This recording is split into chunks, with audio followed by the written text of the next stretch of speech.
would have alive today without any interruptions.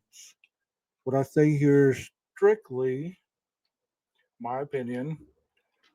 In most of the cases that I cover, I try to do some analytical visual work so that you can see exactly what I'm working on, working through.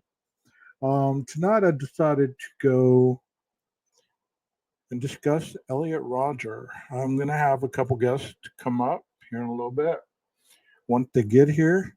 One thing I did want to say that I need to say it before I forget is, please be respectful and classy in chat. We have individuals in chat that are dealing with a lot of kinds of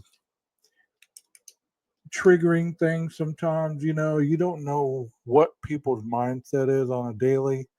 So even if you're playing, you might catch somebody on a wrong day, and it might cause them to react.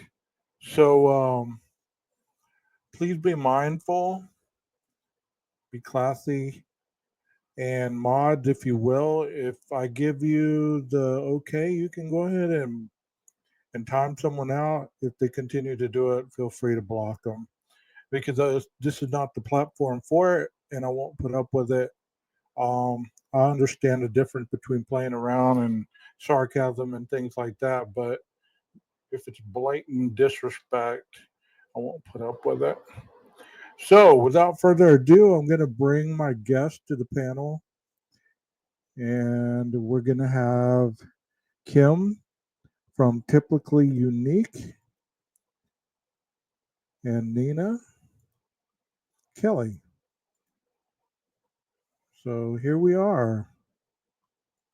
Hello. Hey, how are y'all doing? Hi, Nina. Hey, sweetie, how are you? I'm good. How are you? Fantastic. Good. All right. So, I have a video and stuff to play, but I'd rather talk about Mr. Elliot Rodger a little bit before I get to the video, and give people time to get in here. So, Kim, you said you had a little bit of insight. You did also, Nina. So, whichever one of y'all want to kind of give us a history of Elliot Rodger. I mean, I've read the manifesto. I have it pulled up. Um, I was listening to it verbatim through his own words, him reading it earlier. So I kind of know it. I just want to give you guys the opportunity to hop on in there. You know what I mean? So who wants to go first? You can, Nina, if you're like hot on this. I watched his like life timeline today real quick. Well, I think that most of my research has been mostly on the incel subculture. And so, I mean, I know that it became really well known with Elliot Rodger. And I mean, they like worshiped him, the incel movement. I mean, he is like king of the incels, and of course, y'all know that after he did what he did, they did retribution in honor of him. Well, And kind of give us a little information on what they did, what he well, did. I mean, like after that, there's a guy that was in Toronto, and I think he ended up killing. Yeah, it's Alec Maneson. He killed 10 people, and he called it incel retribution. Hail to Elliot Rodger. I mean, and then after that, there was one at the University of Arizona that he just went to trial in like April of this year. And he got arrested for the planning and plotting of it with an AK-47, AK-15. And he was actually going to go down Greek Row and shoot what they call the Chads and the Stacys.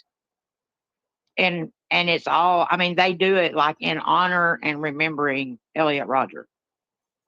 Okay. Kim, you want to give a little insight on who Elliot was? Yeah, he grew up in a decent family. seemed to have everything he wanted early in life. I know his parents got divorced, but and that's hard to go through, but his issues seem to be not being accepted. There were things about him like he was always super short, not good at sports, just all these things that kept him from being accepted with he deemed them the popular kids. And it just stayed that way as he was growing up. And there was a time where he like blamed his dad for like not teaching him when it turned to girls. Like they said, like when he hit like the junior high age, that's when that's when you're supposed to be having a girlfriend and all of that. And instead of, they also suspected like an Asperger's or autism spectrum, which I found interesting because I personally can relate to that with someone I know close to. And so that awkwardness, and he felt like that instead of him learning how to insert himself and make some friends or meet some girls, he expected it to come to him. Like it would just happen. So I thought that was, and then that led him into years later, that hatred. Okay. Well, I'm going to play a little bit of an excerpt from 2020 where Barbara Walters interviewed his father. So I want to play a little bit of this and give a little history more from the perspectives of his father.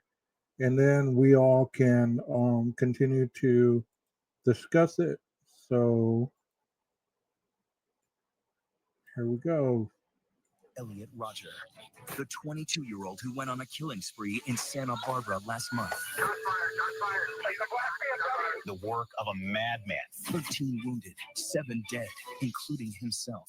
Barbara Walters' exclusive one-on-one interview with his father, reliving that night. I'll tell you the story, Barbara. Chilling details you've never heard until now about a loner obsessed with finding a girlfriend. I mean, look at me. I'm gorgeous. You girls don't see it. Then obsessed with turning on the world when he couldn't. Did you take him to Las Vegas hoping that he would lose his virginity? Oh, I forgot about that. His day of retribution video. I will have my revenge against all of you. And the manifesto he called My Twisted World. You were the only one he didn't talk about wanting to kill. And you'll hear from a survivor who looked him in the eye and lived to tell. I've never actually looked in the face of the devil. As well as the families of the victims. What do they want to say to him?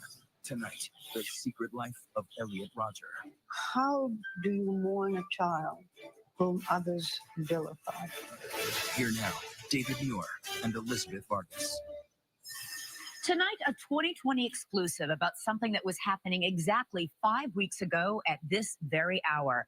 An 8-minute drive-by massacre that was actually years in the making. And Elizabeth, right here tonight, as you know, the father of that young killer speaking out only to Barbara Walters. As you know, Barbara retired from hosting The View, but said she'd return on special assignment for us. And tonight, she's back. Well, I thank you, David and Elizabeth, because tonight this is special. It's a milestone. The very first time that a parent of a mass murderer has ever spoken on television.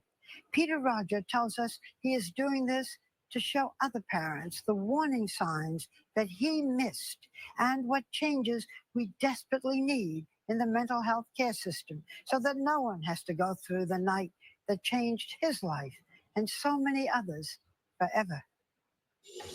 On a quiet Memorial Day weekend, Peter Rodger and his wife were hurtling down the highway from Los Angeles to Santa Barbara. It was a 100-mile journey of terror. I have to save my son. I have to get to Santa Barbara now.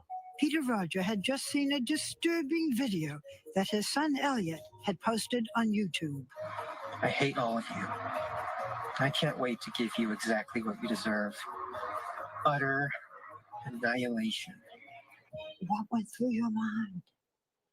I can only describe like a really dark force of horrible energy that hit me. What were your fears for him? I felt for his life. I didn't know what he was doing. And then suddenly he's saying he's going to do other things to other people. I was confused. I just wanted to go and find him and talk to him. I mean, we were driving up there not knowing what to do, trying to get information. Peter Rodger was on a mission to prevent a massacre, but halfway to his destination, suddenly he heard the reports. Breaking news right now out of Isla Vista, where we are getting reports of a shooting. There are unconfirmed reports that there may be as many as 3 victims, possibly a fatality. The death toll could be climbing. Did you know that this was your son, the shooter? No.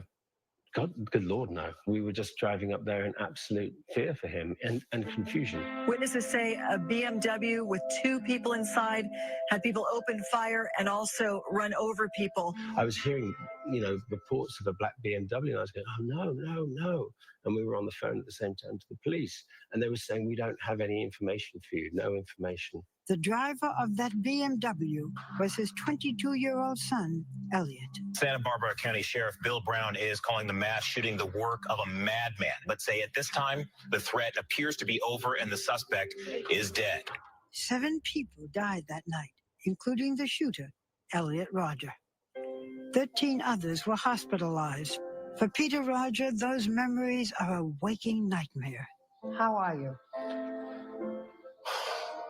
Every night I go to sleep, I wake up and I think of those young men and young women that have died and were injured and were terrorized. And my son did that. When you wake up in the morning, what do you think? It's like a reverse nightmare situation. When you go to sleep normally, you have... Okay, let's talk about that so far. Panel. Can you imagine being this parent? Getting this type of news? Are you guys muted? I was. I'm not now. I am, yeah. Okay. Can you imagine being that father going to be there for his son because he emailed everybody the manifesto, and people were telling him and his ex-wife about the manifesto, what he planned on doing. So if you've read the manifesto, it's very detailed, very descriptive.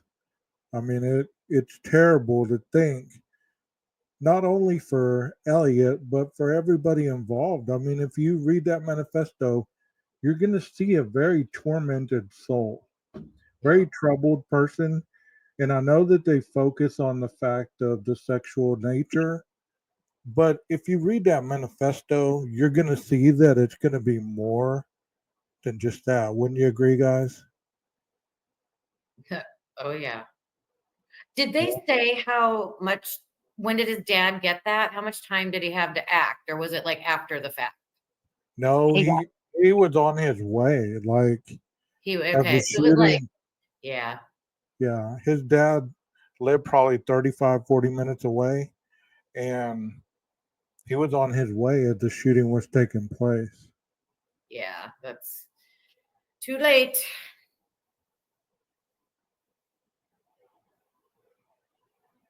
I didn't hear you. What? Oh, I just said too late.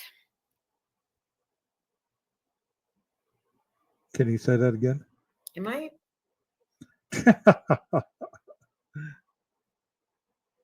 You're at the bottom of the screen if you can't see yourself. I'm good. Can you hear me?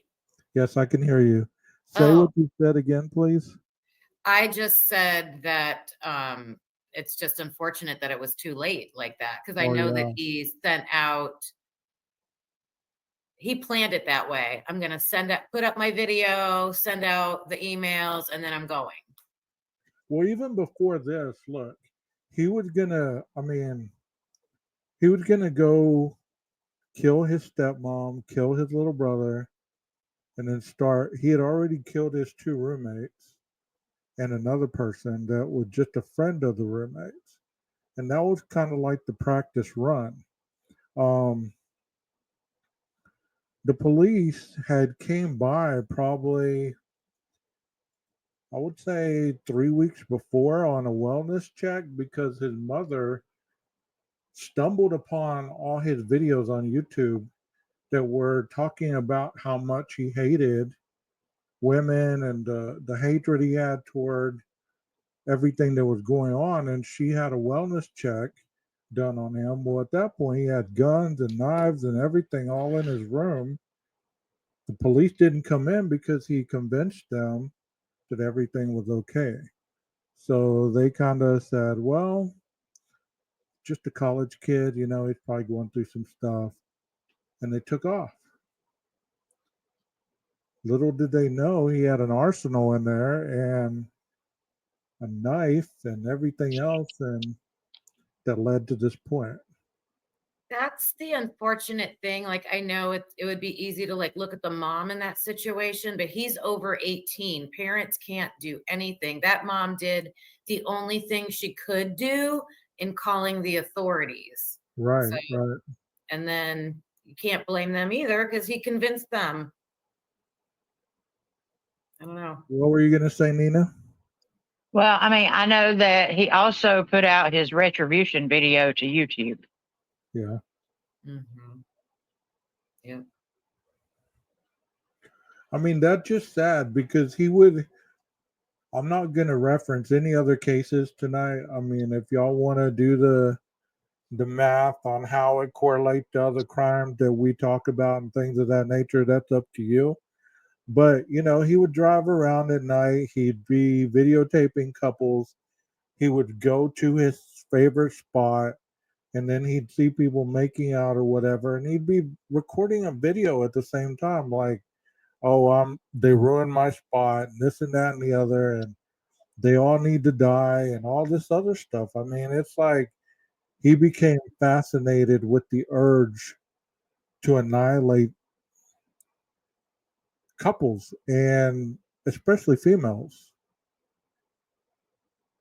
Look, Oh yeah, I mean, I think there was one couple at a coffee shop that they infuriated him so much just because I think they were like holding hands or something that he actually like threw coffee on them. Yes, indeed. Oh, wow. You're right. You're right. You're right. I mean, he would lose it at the slightest, you know, feeling of, you know, especially interracial couples. He did not like that at all. Oh yeah. He would, you know, any type of interracial couples, he went very descriptive in his manifesto about what he thought and how he felt about that. And he let it be known, you know, how can that, I mean, look at it like this. He called himself the supreme gentleman. So if Yep. you're the supreme gentleman, that means you're on top of everybody else. So, I mean, that's pretty high standards for someone who didn't even have a girlfriend, didn't have anybody that really liked him that way. And any kind of slightfulness that he got from any females, he would either start crying or start throwing a big old fit, and just terrible. Yeah, he cut off a lot of friends for little things.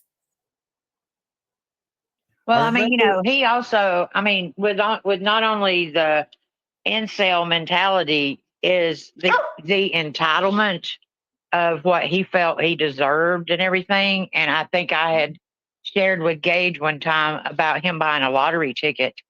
And he was so entitled to win that lottery that it infuriated him because, you know, he deserved that money. He deserved to be happy. He deserved to, and he just couldn't get it in his head of why he did not win that week. yeah. Well, let's listen a little more on what did Dad have to say, and we'll continue to discuss this. Have a nightmare and you wake up and, oh, everything's okay. Yeah. Now I go to sleep. I might have a nice dream. And then I wake up and then slowly the truth of what happened dawns on me. And, you know, that is that my son was a mass murderer. And then I think about the victims and I think about what he did. And I'm trying to process it. But who was the young man behind the rampage, and why did he do it? Hi, Elliot Rodger here. Were there clues in the disturbing jigsaw of videos he left behind? And what were his 137-page so-called manifesto reveal about the private agony of a psychotic mind? It's titled, My Twisted World. This is the story of how I, Elliot Rodger, came to be. It is a story of a war against cruel injustice. This tragedy did not have to happen, but humanity forced my hand. Elliot Rodger was born in London and was brought to America at the age of 5. His Malaysian-born mother, Lee Chin, was a unit nurse in the movie Indiana Jones and the Last Crusade. His father directed television commercials and worked on the hit film Hunger Games. In the beginning, Elliot had a seemingly normal childhood. He was adorable. He would laugh so much that sometimes we were worried he would choke. It was really wondrous, those first 4-5 years of his life. It was wondrous. You loved Elliot. I loved Elliot. Elliot loved you. Yeah. But at the age of 7, Elliot's parents got divorced. 1 year later, his father had remarried, this time to Moroccan-born Samaya Akabon, an actress who appeared in the Hollywood blockbuster Green Zone. It was during those years that 7-year-old Elliot began his long treatment in therapy. Why did you think he needed it? When we realized he had social issues, we brought therapists in to try and help him integrate into society. Did he have trouble with other children, with making friends? He did. He had very few friends in elementary school because he was a very, very, very, very shy boy. And we just felt that that was his issue.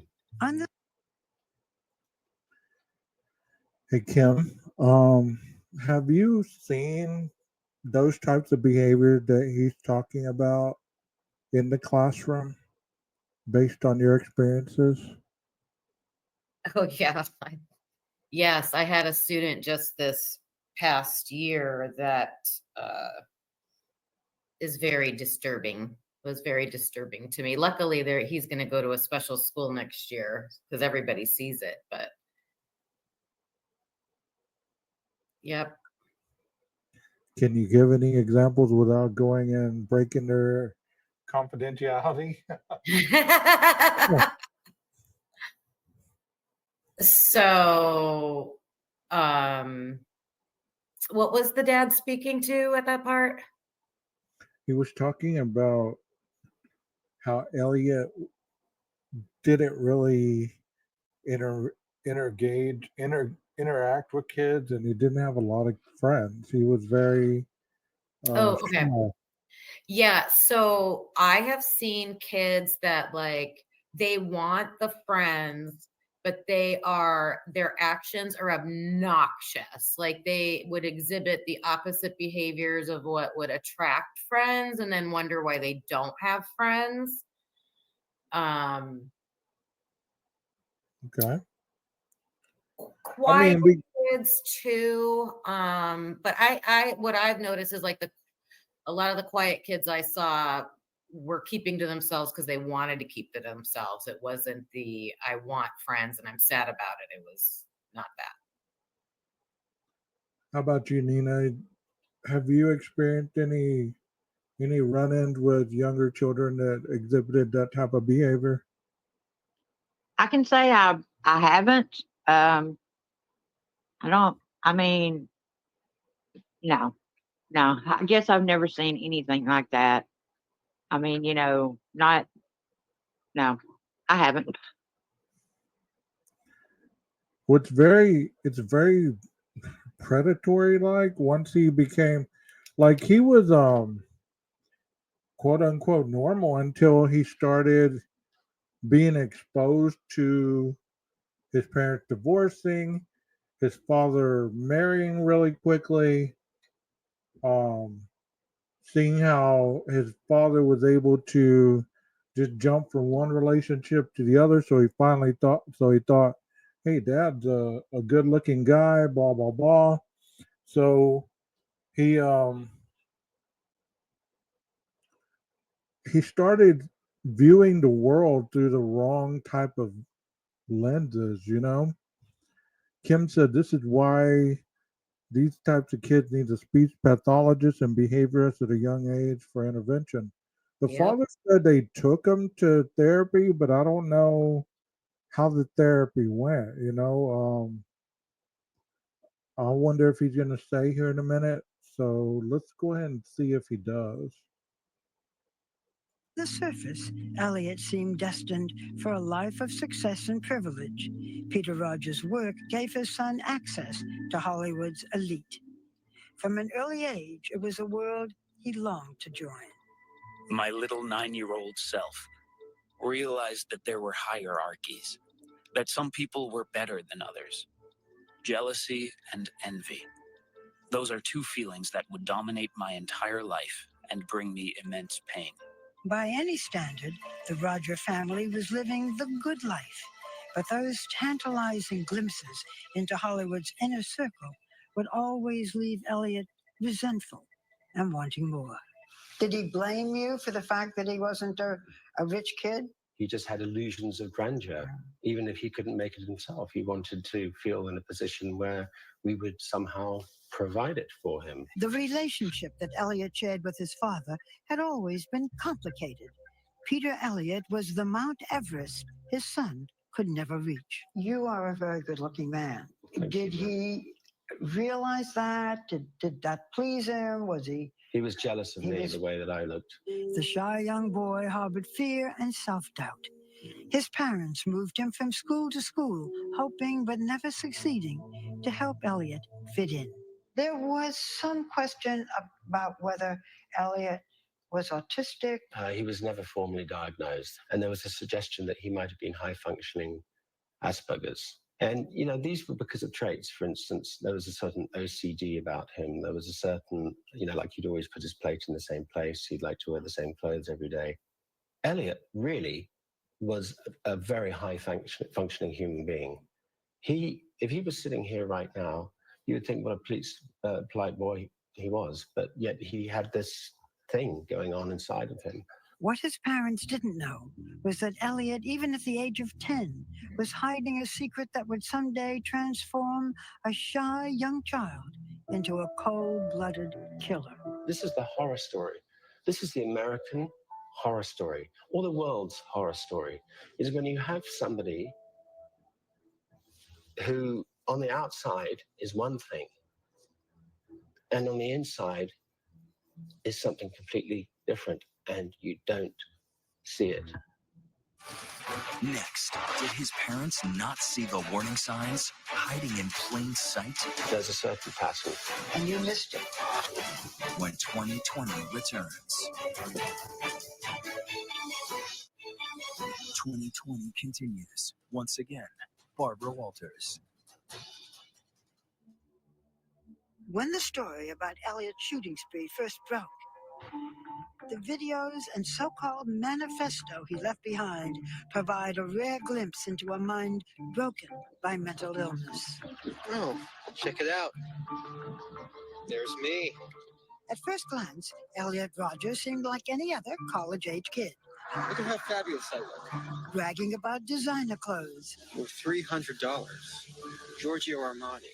Posing for selfies scored to retro pop. But the path Elliot was walking took him to the dark side of his mind. My problem is girls. I desire girls. The girls are not sexually attracted to me. It's not fair. It's not fair. But why did those closest to him fail to see any warning signs when it seemed clear that Elliot was mentally disturbed? People have called your son evil. How would you describe Elliot? Elliot was far from evil. Something happened to him. And then I think he became very mentally ill. What I don't get is we didn't see this coming at all. None of us. But there were clues hidden in those early years that Peter Rodger now admits he missed. The lonely young boy had grown into an introverted teenager. By the age of 13, He had walled himself into a cyber world, his constant companions the characters in the video game World of Warcraft.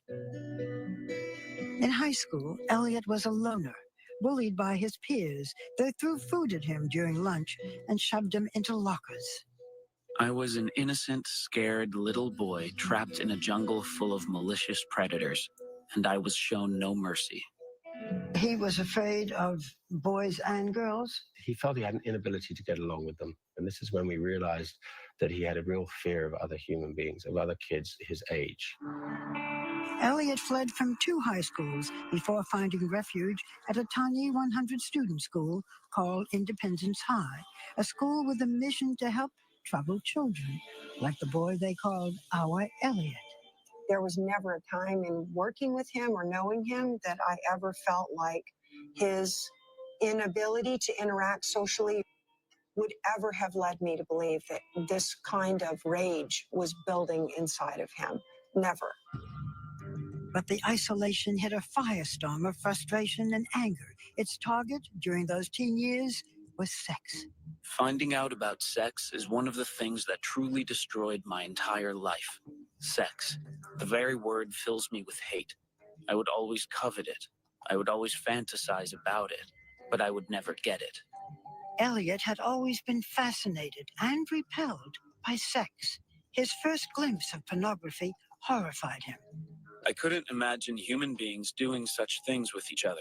The sight was shocking and arousing. I was quite shaken for a few days. Did you talk to Elliot about sex? Yeah. What did you say? How it's so important to present yourself as a human being from the heart outwards and not to be weird. And I say weird because it is weird when you think girls are going to throw themselves at you. As a teenager, he described his interest in girls, but he said, I'm quoting again, "There is no way I could ever get them. And so my starvation began." Did he talk about this? He was always obsessive about this one issue. Obsessive about which issue? What do y'all think about that, guys? What do you think about that wording that the father is using? He's using the word obsessive. Elliot used the word craving. You know, we've talked about the differences between psychopaths and sociopaths. So, you know, whenever somebody is fixated on something, the urge, whether it be the urge to kill, the urge to, in his case, have a woman desire him, the urge to be smarter than everybody else, the urge, the urge, the urge. So what happens? Like in his case, it was building up and building up.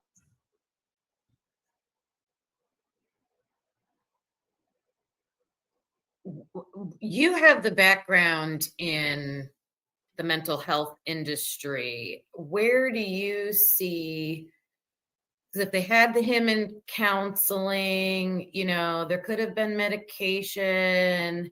Other than that, how do you get at these deep rooted issues that some people have? Well, I work with individuals or kids his age, I guess, that when he was younger, um, that are fixated on drugs and alcohol, and their coping skills are lacking. There's some of them that are on the spectrum, and they're harder to reach because, I mean, they're very stoic. Their affect is really flat. I tried to get this kid to laugh the whole time that I was with him, counseling him. I didn't get a grimace. I didn't get nothing. No laughter, no smiles. Where did Nina go? Did she hop down? I just noticed that. Nina, come back. Nina, come back. Well, anyways, it's interesting that whenever you become fixated on something, no matter what it is. It could be wanting to be a rock star, wanting to be a rapper. Sometimes you have to not squash that dream, but you have to be realistic enough that you kind of give the child other choices.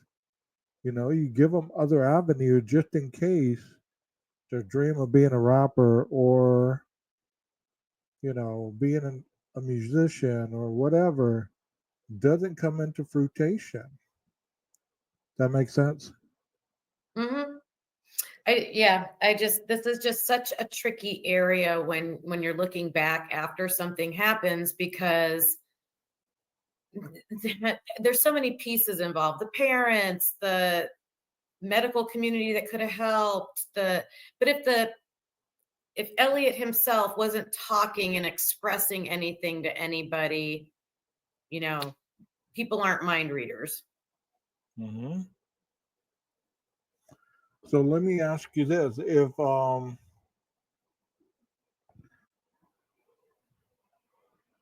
And I mean, in the time period leading up before he started posting his videos and all that stuff. okay, so if the videos were him asking for help, Oh yeah. how did not any adult, anybody that was close to him, how how did they not know he was troubled? Like his dad said, he didn't have a clue that he had that much anger built up in him. How do you not have a clue what's going on with your child? I mean, is that the generation that we're raising today? Wasn't he making those videos when he was over 18? I think he started maybe right after high school. Yeah. Right Yeah. after high school. But still, I mean, even though you might not have a say in your kid's life, you still need to know if they're so delusional that they could be heading down the wrong path. If they let you. I mean, he used his real name, right? He used his real name on those videos. Yes. Yeah. So that's, yeah. Yeah. Let me see if I can find one. Let's go ahead and start this one up again. Let me see I'm if not I being can a find one. girlfriend. But here's the thing: according to this journal and according to his acts, he was already planning heinous things in response to this emotional thing in his head that none of us could really see. Elliot was tormented by the sight of pretty girls and public affection. Even his favored haven at the Griffith Park Observatory became a reminder of failure. I don't understand you girls. It's like your sexual attraction is flawed. It's perverted. You're attracted to the wrong kind of guy. You should be attracted to guys like me. Beautiful, magnificent guys. I saw sex as an evil and barbaric act, all because I was unable to have it. This was the major turning point. If I can't have it, I will destroy it. If Elliot had had the sex that he says he wanted so much, would things have been different? I don't think so, because I think he had a condition. He had a very seriously advanced mental condition, and I think that whatever would have happened, even if he got a girlfriend, wouldn't have been able to have made him into the happy human being we wanted him to be. Did you take him to Las Vegas hoping that he would lose his virginity?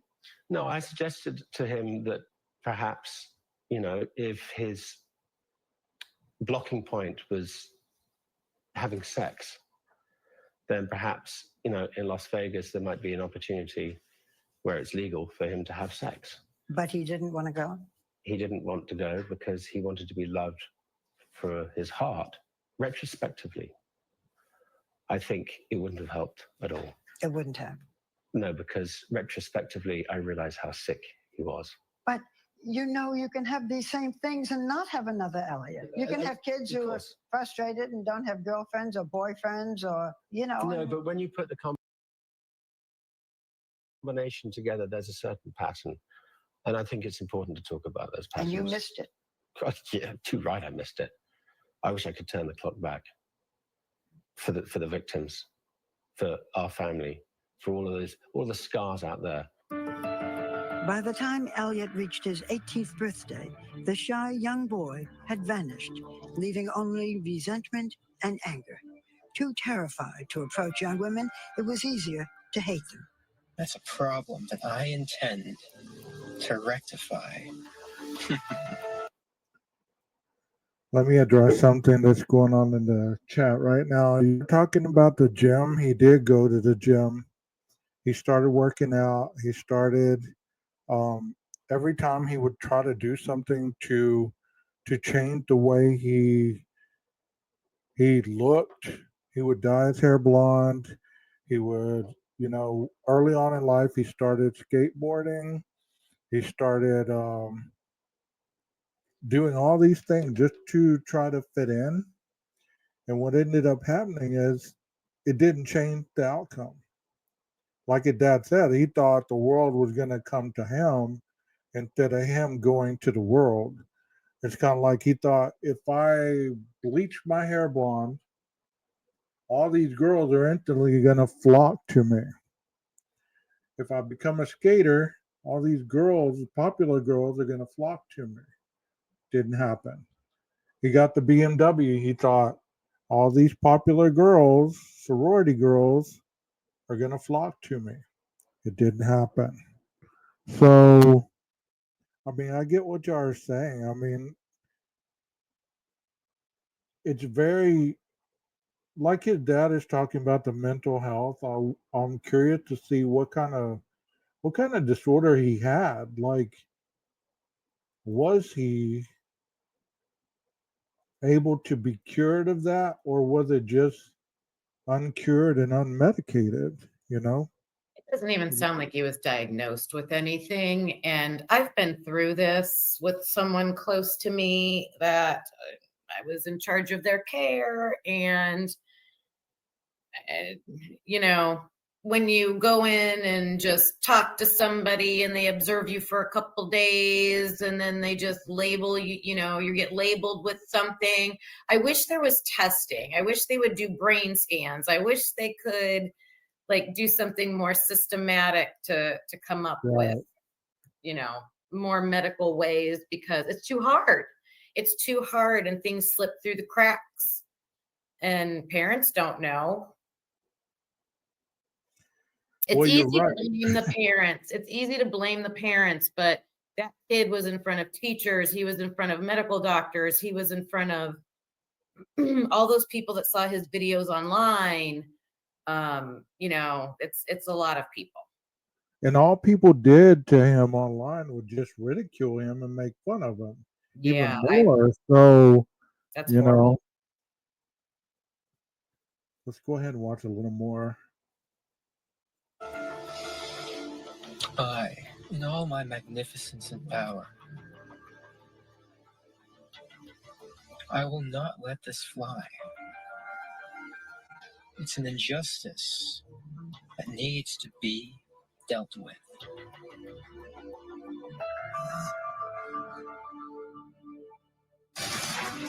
Next, planting the seeds of a master plot for his day of retribution. I mean, look at me. I'm gorgeous. If you girls don't see it. And maybe the biggest miss of all that led to the massacre when 2020 returns. We return to... Okay, we have a question. Can you explain misogynist terrorism? That is basically, misogamy is the policing of a person's behavior. So the misogynist would be like trying to control their hatred for females. It's like it's very, like Nina said, where'd you go? It's intertwined with the incel subculture. They're actually a watch terrorist group. I mean, there's people that follow this individual even after he's gone. It's almost like he became a martyr for that subculture. To the secret life of Elliot Rodger. Once more, Barbara Walters. For Elliot Rodger, Santa Barbara was the picture-perfect version of his ideal life. There were hot blonde girls walking around everywhere. If I can't get laid there, then there is no hope for me at all. At 19, Elliot was stuck in a cycle of isolation and depression. His parents thought college life would give him a fresh start. You thought that he would have the coping skills to live alone.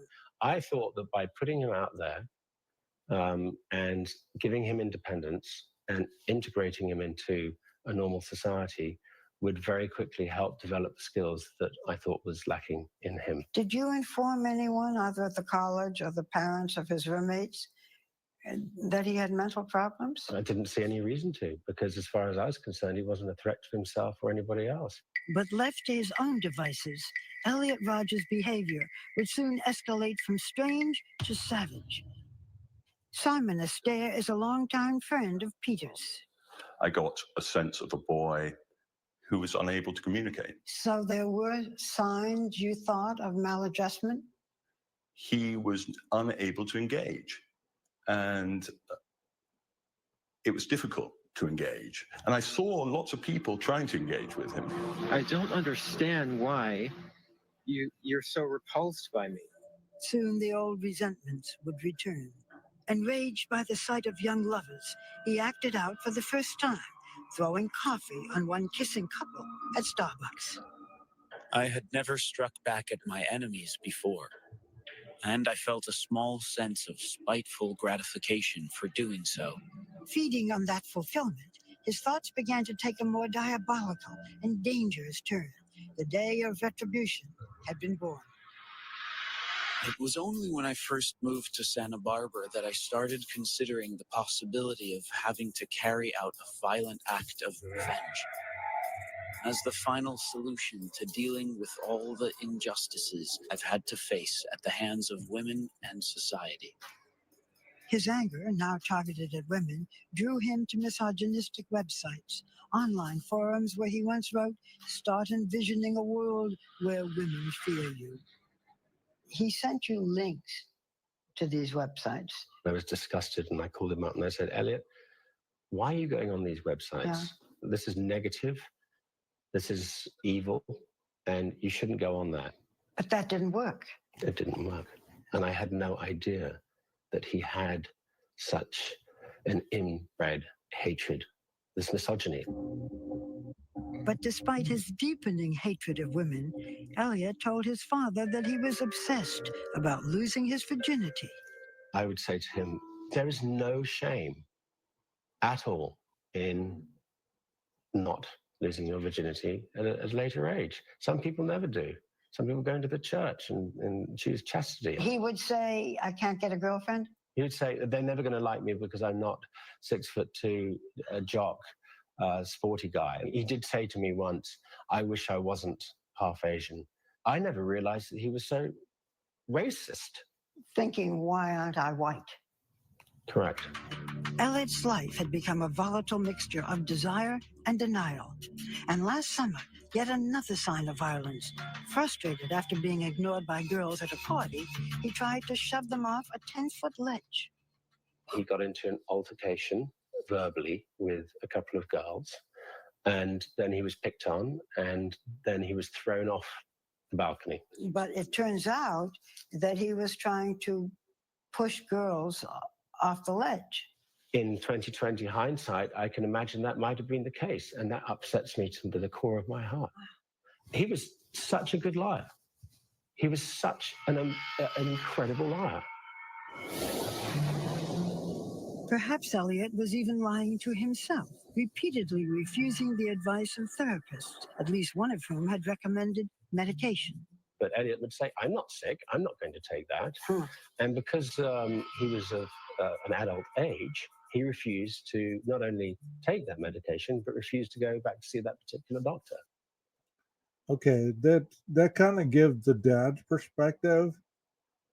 You know, being an adult, he just said it right there. He said, you know, being of adult age, he could have, you know, he didn't have to take the medication.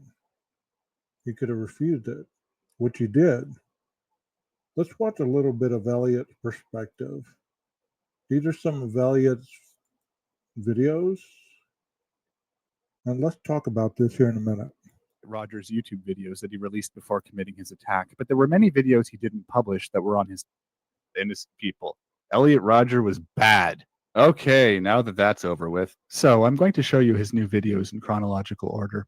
A few of the videos are kind of boring, so what I'll do for those videos is I'll put a timestamp in the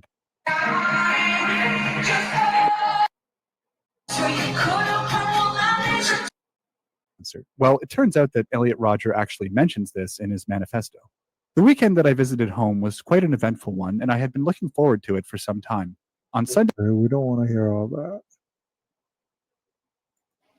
Revealing clothes, showing off their sexy legs, all these hot, beautiful blonde girls. So this is interesting. You can tell he looks down on all those hot blonde girls who wear revealing outfits. He thinks they're sick, evil, and whatever, yet he still wants them. And not only that, but they're all he wants. Women who aren't hot blonde girls or who don't wear revealing outfits are invisible to him. In his journal, he talks about how he would never be attracted to a girl who was plain looking, which kind of restricts his options, doesn't it? Maybe he could have found a woman who was more average looking, someone who was kind of shy and geeky like him, maybe even someone who was half Asian like he was and who knew what that was like. But no, he only wants white women, he only wants women who are blonde, and he only wants women who are very attractive. It's like the Katy Perry concert. He has this idea of what the best thing to have is. He only wants that, and because he can't have that, the world is unfair and horrible, and he's miserable and hates everybody who does have that. And yet they go for absolute obnoxious pricks instead of guys like me who actually deserve them. I'm a nice guy, but these girls go for bad boys. You know, I'm going to show you all these popular kids enjoying their awesome lives while I've had to suffer in loneliness for the last 2 years. So yeah, right now I'm like at the very end of the street, right by the beach. And here we go.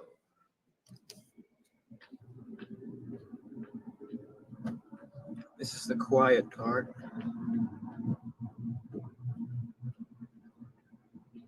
We'll be approaching some college students soon, walking about in their little cliques, acting as if they're better than everyone else. The sight of them just pisses me off. It fills me with fury and rage. So this part where he says all these cliques acting like they're... So let me ask you, Kim, watching that, what do you think? What do you think watching that? My thought was, why didn't you like join a club or something? Like do something to meet some people instead of just holding this hatred. But I guess that comes into his whatever condition I think he had. I don't, because a typical person wouldn't think that way, right? Yeah. You would do something to join a club or hang out with people in your apartment or something. There's someone out there for everybody, right? Yeah, but one of the things that we've mentioned, or I've mentioned on my channel, it starts with voyeurism, and basically he's being a voyeur right now. He's even recording. He's even recording it, so he's been watching these people for a while. Yeah, he has that intensity, that anger, and that frustration. So that voyeuristic behavior is the beginning of all, like people don't believe it. They think that, it is what it is, but it's actually a lot more dangerous than people give it reference to. Mm-hmm. And it seems to be coming from a fixation, right? Yeah. He's fixated on that idea, and then that's how he's acting out on it. Yeah. They're better than everyone else. When you see him approach some of these people later in the video, they're not doing anything. They're just existing, and he just assumes that they think this way. We saw a lot of these same kinds of assumptions in the last video I made as well. See, look at these douchebags right here. go around in their groups acting superior.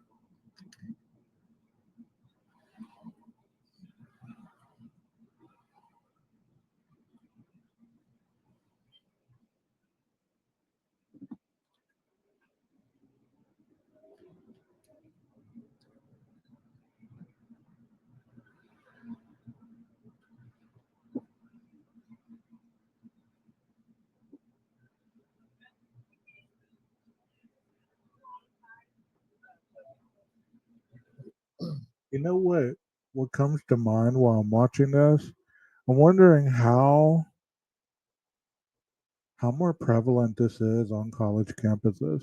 Like how many people actually have that deranged mindset where they actually drive or walk around observing other people that they don't have any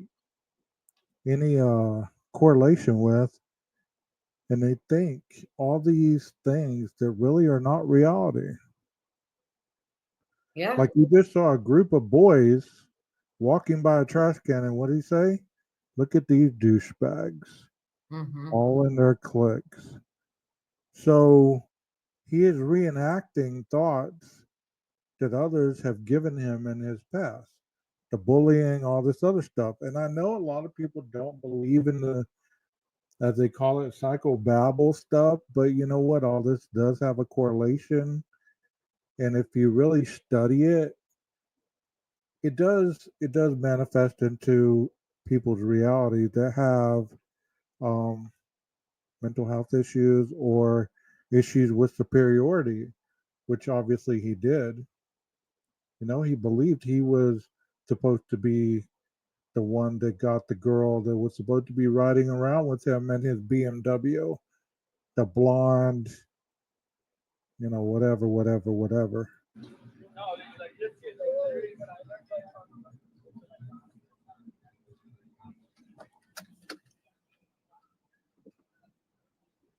Look at all these popular people partying, enjoying their lives, while I had to suffer.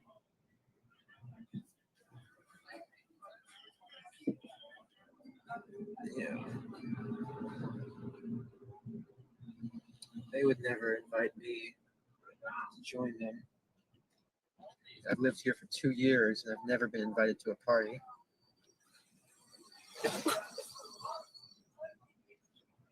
See, look at these assholes. Wow.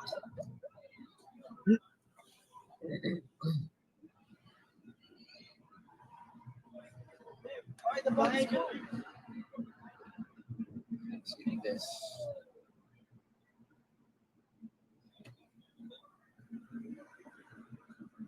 Did you just see that? That guy was walking with such a hot girl.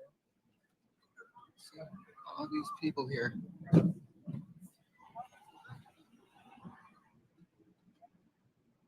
Young, hot, blonde sluts walking around. All these beautiful girls who would reject me if I ever said a word to them.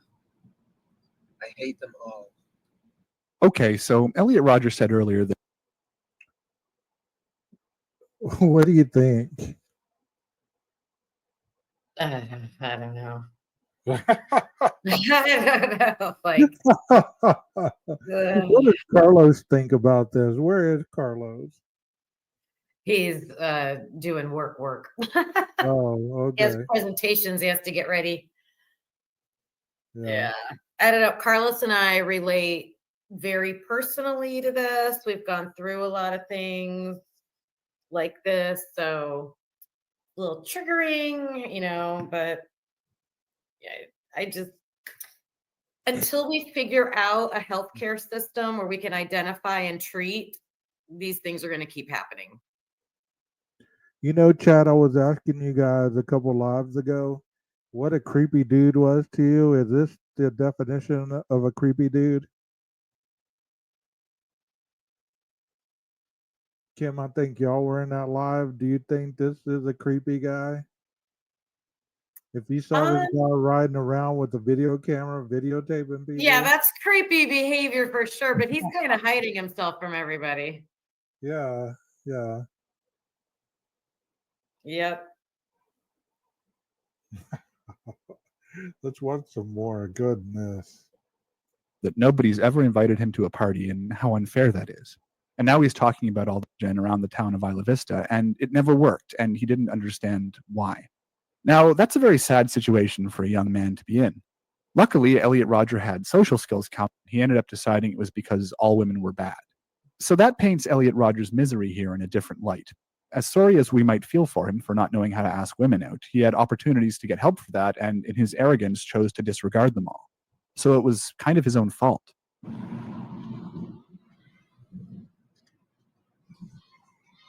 You're an asshole.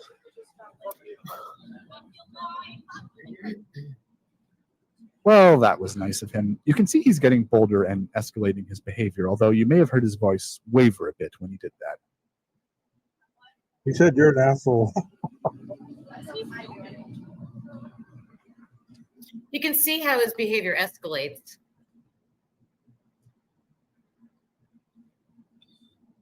Exactly, deception, exactly.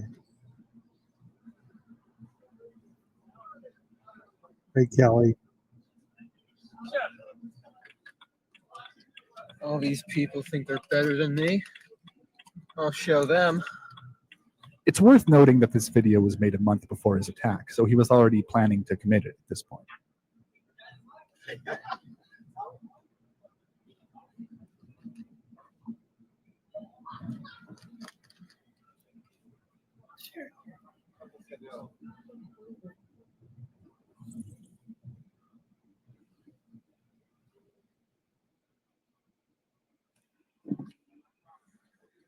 This video was recorded on April 22nd, 2014 at around 7 p.m. in a parking lot near Lake Los Caneros Park in the city of Goleta.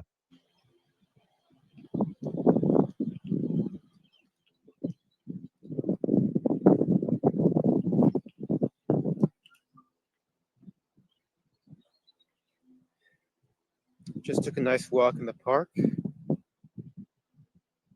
Check out that sunset. Damn, that's a nice sunset. Spectacular.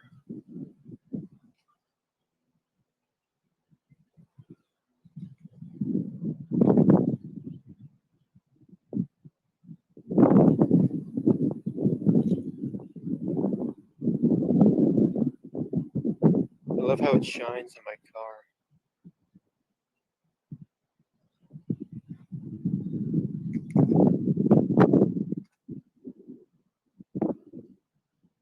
This video was recorded around 8 minutes later. Elliot gets more poetic and philosophical in this one.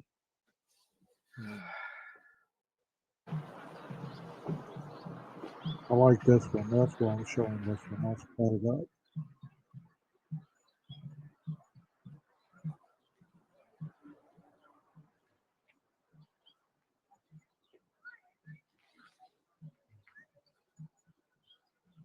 Hey, Elliot Rodger here. Today I'm at Sarania Park. Just took a nice long hike up in those hills. I would say this is one of the most significant places of my life. I grew up here. My parents used to always take me here when I was a kid. Back when my life was happy and fair. Back when I thought the world was fair. How naive I was. I was only an innocent child. And now, here I am. After living a horrible, unjust life. A wasted youth, deprived of any sort of fun or enjoyment or pleasure, all because females were never attracted to me. Right now I'm wearing my Hugo Boss shirt. It's one of my favorite button-down shirts. This is a shirt I wore to the premiere of The Hunger Games.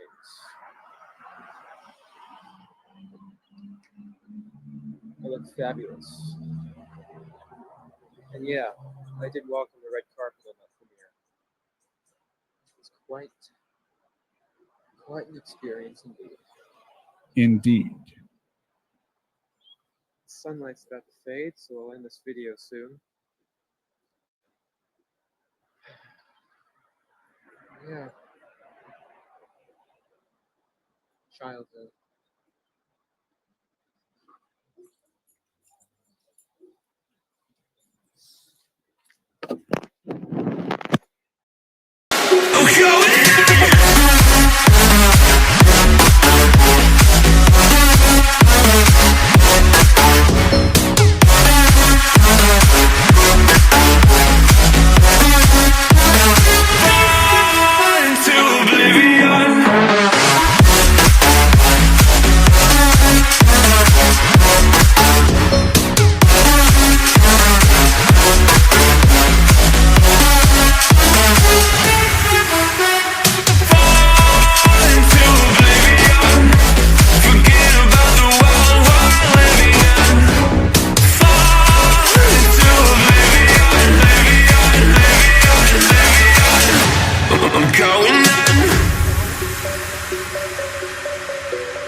Tell you